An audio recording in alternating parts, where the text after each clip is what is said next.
Latest episode of Icons. Again, it's the NFL Films produced, Epics produced, and broadcast 60-minute documentary that is soup to nuts.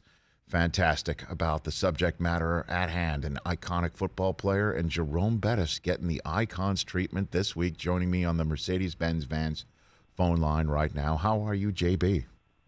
I am great, man. Thanks for having me on. Appreciate you. You got it. Before we get to your episode of Icons, I want to jump straight into this.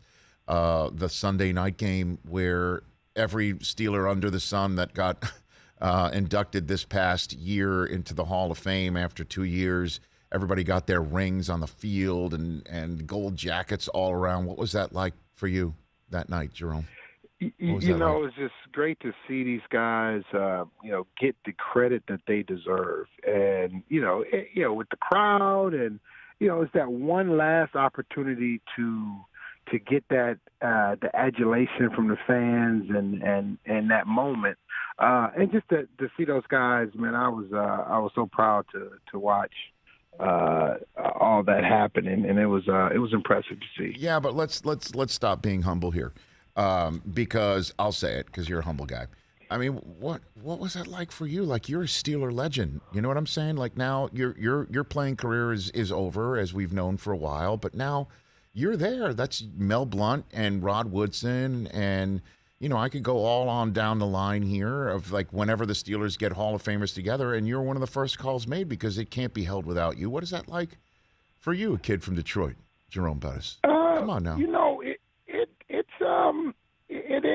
It's special because yeah. it wasn't anything that I expected. What do you mean? And so, what do you mean? Like when you're growing up, you're talking about? When you play football, you don't expect to go into the Hall of Fame. You know what I mean?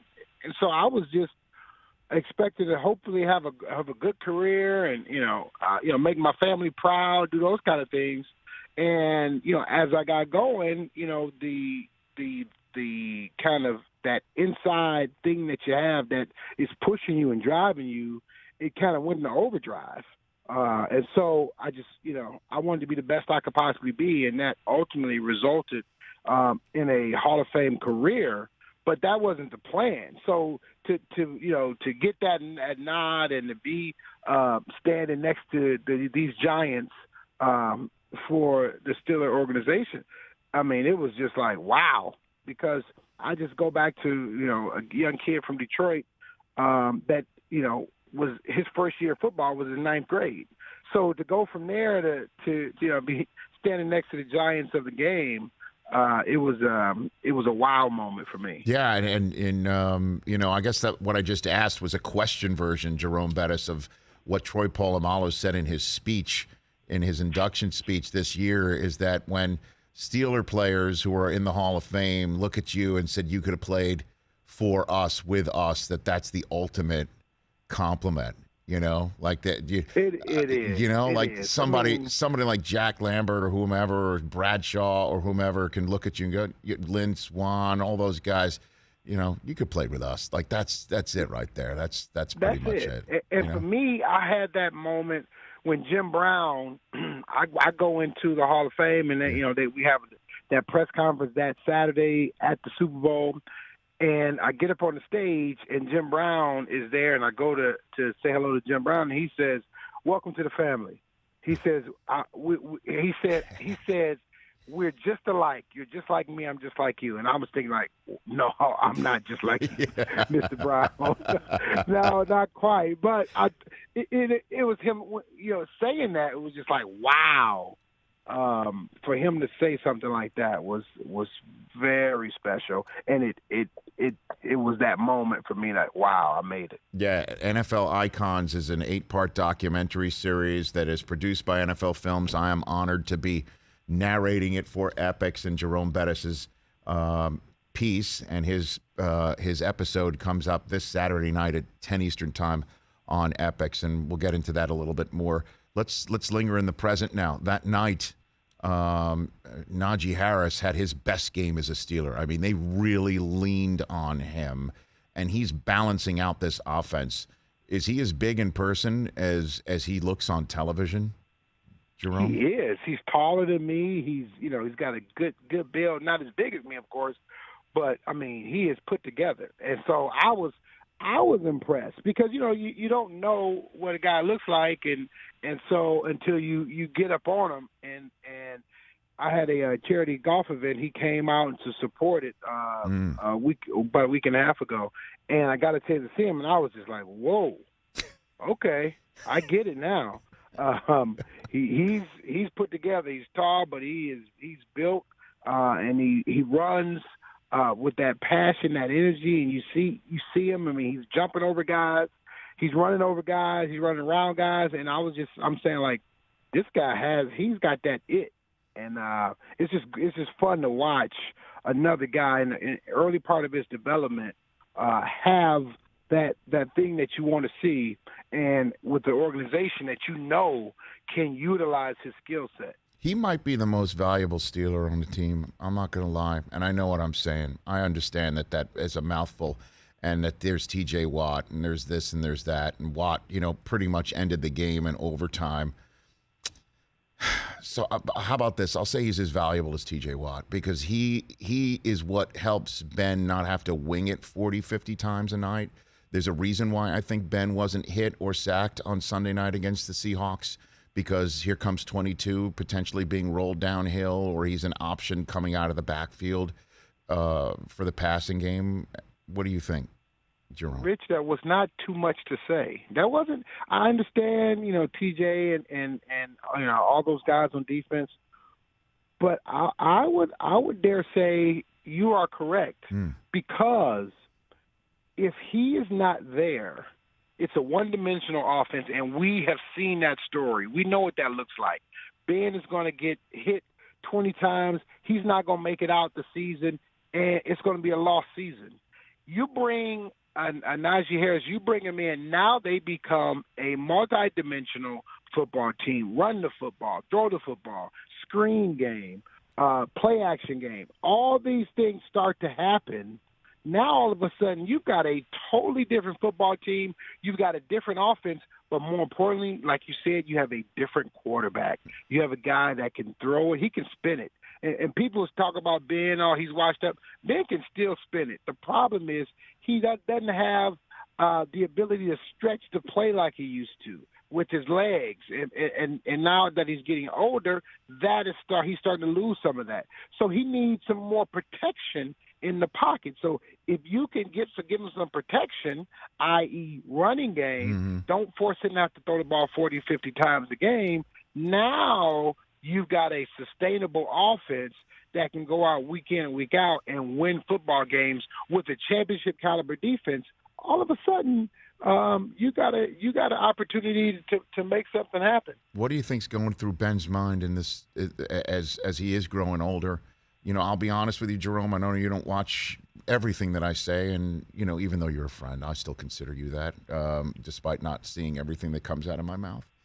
But I said in the first couple of weeks that Ben looked washed, and I never talk in that language like that. I said he looked that way. How do you think he is handling the growing old part, the drag getting old, to use the Rolling Stones line?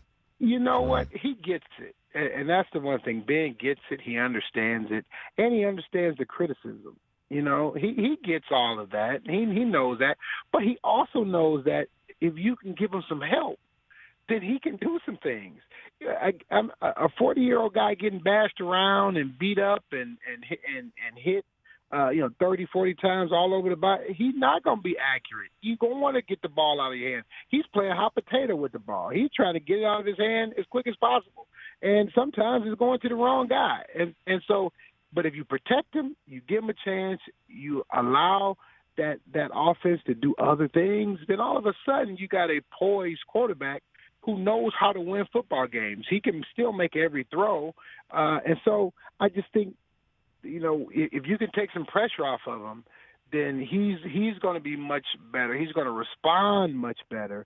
And physically, his body is going to be much better. Because I'm going to tell you what, at his age, to get beat around, who wants to do that? I don't think anybody does. Well, in terms of beating up, before we get to your episode of Icons, I'd be remiss if I didn't ask you about Derrick Henry. I had our buddy Marshall Faulk on earlier this week, and he said that that Derrick Henry it's one of the many things that he presents as a problem for other teams is he's impossible to scout team. What are you going to do? Put a defensive end in that position on your scout team for your defense to get kind of ready, you know? And I asked Derrick Henry about his recovery process. He mentioned every type of tub, you know, except for like a tub of butter, you know, hot tub, cold tub. He's in every tub possible. What do you make of his usage and his remarkable ability to do what he's doing right now? Oh, boy. I'm just telling you, I am so impressed with what he's been able to do. I mean, it's just like it takes you back to the old school. You know, he's a throwback type of running back to the era when that feature back was the guy, 25, 30 carries a game. That's what you were looking forward to. And you said, okay, it's going to be black and blue game. Put your big boy shoulder pads on. You know, here it comes. You know where he's going to be. You know, it's no surprise. You just got to stop him, right? And the problem is, once he gets ahead of steam going, you can't stop him. And the biggest problem is once he gets loose, you can't catch him. So now you got a guy you can't tackle, and if he gets loose, you can't catch him. So he's a legitimate problem in the greatest form because I'm a fan of running back. So I love watching him work because you know it's coming. It's just a matter of time. It's like, okay, he almost hit that one. Here it's coming. And you see the defenders trying to find a way to tackle him without hurting themselves in the worst possible way.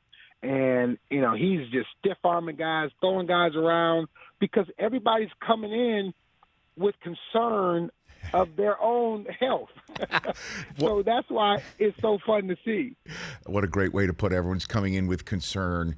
What is it like, Jerome Bettis, to be in a huddle in the fourth quarter, your number's called, and you know that the defense knows you're going to get it, and you know the defense wants no piece of you at all? What is that feeling like? That's when it's fun. That's when it's fun because it's a test of wills. And that's when you say, I'm better than you. You know it's coming and you can't stop it. And when you're on your game, you can see their eyes, their faces, everything is telling you that they are defeated because they know they can't stop it. It is the best.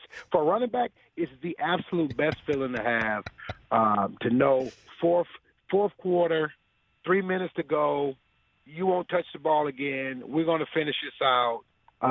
That is fun to see. And I just watched it last night. I saw the Cleveland Browns with 4 minutes and 40 seconds to go kneel on the ball at the end of the game, and that was the end of it. And that is fun for me to watch. It's not the 70-yard touchdown. It's that 4 minute. We just going to give it to the running back, and you can't do anything about it. I just love to see that. Especially the kid in Ernest Johnson making the most of his opportunity, too. That's what's great about football, too. Right there. It is. That kid, right? Last night. Hey, you know, and then let's get to your episode of Icons. As I was narrating it and reading the copy, and they're putting it together, and NFL Films is going to sprinkle their fairy dust on it, and so is Epics, and it's going to be awesome. You're going to love it on Saturday night at 10 Eastern Time. I couldn't have been impressed more by the fact of how successful you became despite being a guy from Michigan who told Michigan, no, I'm going to Notre Dame, that you were able to overcome that adversity, Jerome, in your story. I was very impressed by that. How impressed are you by that? I was very, very happy that I made the right decision, not going to Michigan and being in the long laundry list of running backs who are good but not great because they didn't get the opportunity to really stretch out. And so I'm very fortunate that I turned down the maize and blue and decided to go with those gold helmets that are so revered and loved all over the world. So were you wearing like airplane wings on your shoulders when you were playing? I mean, that's not fair how big you were. I was just watching that old school footage, like those pads, those shoulder pads. I mean, that's not fair. Yeah. You being that size coming downhill like that. don't realize I was a true fullback. So I was 250 pounds. Oof. And I was running, 4.5. I was coming downhill on people. And I was in the mindset of trying to hit people. I wasn't trying to like make somebody miss. So back in those college days, I had those big pads on because I was trying to inflict pain on the linebackers. I wasn't trying to run around them. I was trying to zero in, find them, and try to take them out. Well, I think, and again, but in all seriousness, the part of the story that everybody does know about you, winning the Super Bowl in your hometown, your whole family being there, and how remarkable that was. But it's just you being true to yourself. Like, I know who I am, I know what I want to do, and I'm going to stick to my guns. And you had to do that not once, obviously to choose the school that you wanted to go to, but also with the Rams, and then get you to a spot where you wanted to be and where you wanted to play and the position you wanted. I think that's the story, Jerome, for you. Yeah, you're right. I mean, overcoming the adversity of that, I had to deal with people not believing that I could do it. Right? He's a fullback. He's not a tailback. And it started, okay, well, it looked good, but then we still think you're a fullback. Okay, it looked good, we still think you're a fullback. And so I had to consistently just kind of dispel that idea that I couldn't do it. I could do it. And in the latter part of my career, there were some questions. We don't think he's got it anymore. I had to show him that I still had it. I still could do it. So at every road, at every turn, there was those people that said, hey, we don't know if he can do it. We're not sure. In high school, I was a tight end and nose guard. They moved me running back. And the question was, well, can he do it? And when I was getting recruited, everybody wanted me to play linebacker. Nobody thought I could play, running back.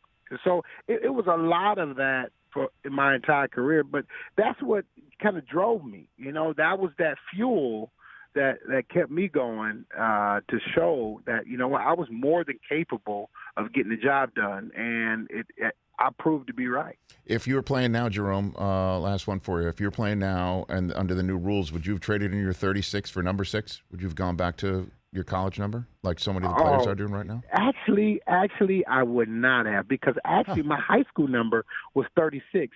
I got 6 because Russ Grimm, the great offensive lineman for Washington Redskins and offensive line coach, his brother, Don Grimm, was at Notre Dame, and he had number 36. He was a senior. So I couldn't get 36. I wanted it. And so they said, well, 36 is taken by a senior. You can't ask him for his number. That's not even a negotiable. So then it was, okay, well, Rick Meyer had number 3. And I said, okay. And Rodney Culver, who was a running back from Detroit who had hosted me and was my big brother, he had 5. So I said, okay, I can't have 3, then give me the 6. And so that's how I ended up with 6. And it wasn't anything I didn't know about number 6, but I said, I can't have the 3, give me the 6. So you amassed all those yards, lion's share of those yards, and got in the Hall of Fame, amassing all those yards in your high school number. I never knew that. My high school number, yeah. How cool is that? It was so fitting to finish my career in Detroit at the Super Bowl. I started that. I mean, it all started there and it ended there, and it was just the perfect ending to a career that I didn't think was even possible. Being a bowler from Detroit, right. Never playing football, never even knowing anything about college football until I was being recruited by these schools. Are you still a snob about you need your shoes and your own special ball to bowl like you were back in the day? Are you still a snob? Are you still a bowling snob? Like you cannot just put your fingers in any old bowling ball and your feet in any old bowling shoes. You got to have your own. I'm a bowler. That's not a snob. That is a bowler. That's like a cyclist saying, "Oh, give me the rental bike and I'll ride the rental bike." No, I'm a cyclist. I ride. I have my own bike. I like a professional bike. I know what it's like, okay. That's what it is. It's like not having your own cheer. Like, oh, you know what? Just give him that cheer. I could broadcast into any mic at any chair at any time, Jerome. Any mic, any cheer. Just give him a cheer. I just need my mouth. Cheer. That's all I need is my mouth. I'll just bring my mouth. BYOM. Bring your own mouth. That's my motto. You want your environment to be what you like, right? It's the same That's thing. true. Okay. I don't want just any bowling ball. I want my ball because I know what it's going to do. I got it. You're the best, Jerome Bettis. I can't wait for you to see your episode of Icons on Epix Saturday night, 10 Eastern Time. You take care of yourself. That's your fam. Thank you. The one and only Jerome Bettis, Hall of Fame person and player at Jerome Bettis 36 right here on The Rich Eisen Show. Hey, you watched all the way to the end. Thanks for that. Watch more right here.